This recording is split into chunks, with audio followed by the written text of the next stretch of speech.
Welcome back everyone. I am Rajdeep Acharya and today I am going to talking about gene cloning procedure. So basically today our topic of discussion is what is gene cloning, vectors and enzymes that are actually used in this gene cloning procedure, and the procedure, I mean the sequential steps that have been performed in the gene cloning. So before starting this video, I want to say that thank you so much Vidisha Kongor, who is actually live in Tufanganj, West Bengal, India. Thank you so much for making this beautiful PPT, and this video is presented by Era of Zoology. So thank you so much Vidisha for being the important part of Era of Zoology. So let's start. So the primary concept, I mean the introduction of gene cloning. So what is gene cloning? Actually the molecular technique that have been performed in the molecular biology to make another copy of the same gene of interest is called as gene cloning or recombination DNA technology. So suppose you have a gene of interest, that is insulin gene, and you want to do research on this insulin gene, but you know that one copy of this insulin gene is not sufficient. So what you have to do, you have to make another copy of this insulin gene, that you know that you need another copy of this insulin gene. But what you have to do to make this another copy of this insulin gene, you have to perform the gene cloning procedure to make another copy of this insulin gene. So basically you have to isolate the DNA fragment of the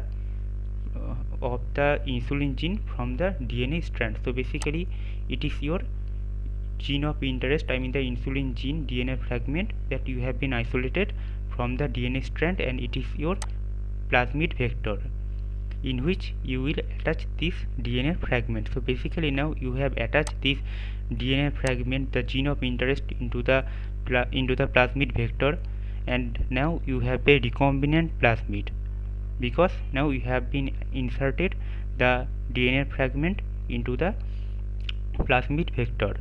So you have a recombinant plasmid, and now what you have to do, you have to insert this recombinant plasmid vector into the host cell, I mean the E. coli cell.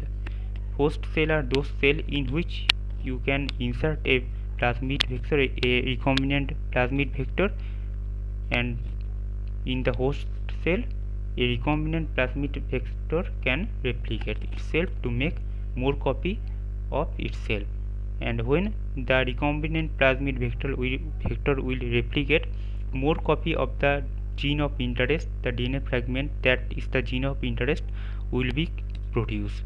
So basically you have insert the recombinant plasmid vector into the E. coli host cell, and here you can see that the host cell is dividing, and as the host cell is dividing, the recombinant plasmid vector also replicating itself and producing more copy of this recombinant plasmid vector that was actually 1 is in the starting point, but now it is 3, here 2, here 1, here 2, here 1, here 1. When the host cell is dividing, the recombinant plasmid vector also replicating itself and producing more number of itself. So basically this is the concept behind the gene cloning procedure. That means your DNA fragment that is inserted in the recombinant plasmid, the recombinant plasmid is inserted in the E. coli host cell. The E. coli host cell is now dividing itself, and when the E. coli cell is dividing itself, the host cell is dividing itself, the number of recombinant plasmid also replicating itself, and when it is replicating itself, the gene of interest that is inserted in the recombinant DNA plasmid also increasing in number. After that you can isolate this recombinant plasmid vector from this host cell, and you can isolate the gene of interest. So basically this is the primary idea. If you introduce a foreign gene into a bacterium or any other type of cell in such a way that it will be copied when the cell replicates. Then you will produce a large number of cells all with identical copies of the piece of DNA. You have cloned the gene. This process is called gene cloning. So now basically we will be talking about the vectors and the enzymes that are actually used in this procedure. The vectors are actually plasmid vectors like PBR322, PSC101. Bacteriophage vectors are actually lambdaphage and M13. Artificial chromosomes vectors are actually BAC and YAC. BAC stand for bacterial artificial chromosome and YAC stand for yeast artificial chromosome, and the mammalian vectors are actually HeLa cell. So it is actually a plasmid vector PBR322 and it is actually lambdaphage vector. It is HeLa cell. And now we will be talking about the restriction endonuclease and ligase enzyme.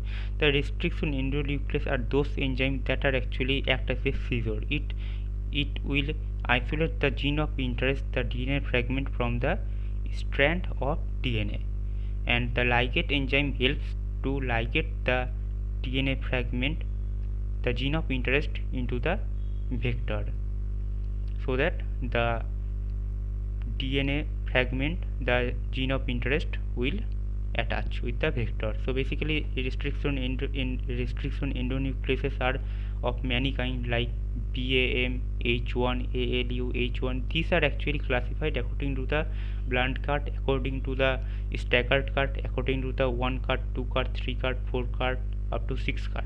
And ligase enzymes are actually bacteriophage T4 ligase and also mammalian ligase enzyme. So now we will be talking about the process of gene cloning. So basically, as we said before, suppose you have a gene of interest, the DNA fragment, I mean the gene of interest, and you need a suitable vector. You need a suitable vector and a gene of interest. So this is the gene of interest that you have isolated from the DNA strand, and you have attached this gene of interest into the vector. So now you have a recombinant DNA molecule or a recombinant vector or the recombinant plasmid vector. And here is your host cell. Here is your host cell, I mean the E. coli cell, the host cell, in which you will insert this recombinant plasmid vector. Now you have insert this plasmid vector and you will have this recombinant host cell. So now you have a recombinant host cell in which the recombinant plasmid vector have been inserted. Now when this recombinant host cell will divide, the more number the recombinant host cell will divide, the more number of the recombinant plasmid vector you will get. So now the host cell is dividing, and the more number of recombinant plasmid vector is producing, because when the cell is dividing, the recombinant plasmid vector also replicating itself and producing more copy of itself, and those copies are having this gene of interest. So basically the gene of interest also increasing or producing, and at the end you will have more number of recombinant DNA plasmid vector. So at the end you will have more number of plasmid vector or recombinant DNA molecules, all of which have the gene of interest, the fragment of DNA. So basically you can isolate those fragment of DNA from those copies, and at the end you will have more copies of this gene of interest. So basically a fragment of DNA containing the gene to be cloned is inserted into a circular DNA molecule is called vector, that is, it is the circular DNA molecule to be produced recombinant DNA molecule. The vector transports the gene into a host cell, which is usually a bacterium, although other type of living cell can be used. It is our bacterium, I mean the E. coli cell. So within the host cell, the vector multiplies, producing numerous identical copies not only of itself but also of the gene that it carries. So basically the host cell is dividing and producing more copies of this recombinant DNA molecule or recombinant plasmid vector of same copy. And after a when the and now when the host cell divides, copies of recombinant DNA molecules are passed to the progeny and further vector replicates takes place. So basically this is now transported to the progeny and replicating itself or making more copy of itself. After a large number of cell division, a colony or clone of identical host cell is producing. I mean it was a single copy and now at the end more copy of itself is producing.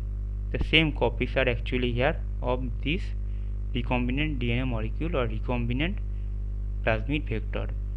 So after a large number of cell division, a colony or clone of identical cell is producing. Each cell in the clone contain one or more copies of the recombinant DNA molecule. The gene carried by the recombinant molecule is now said to be cloned. So basically it is the procedure of gene cloning. So I hope you guys have understand actually what is gene cloning. Thank you so much.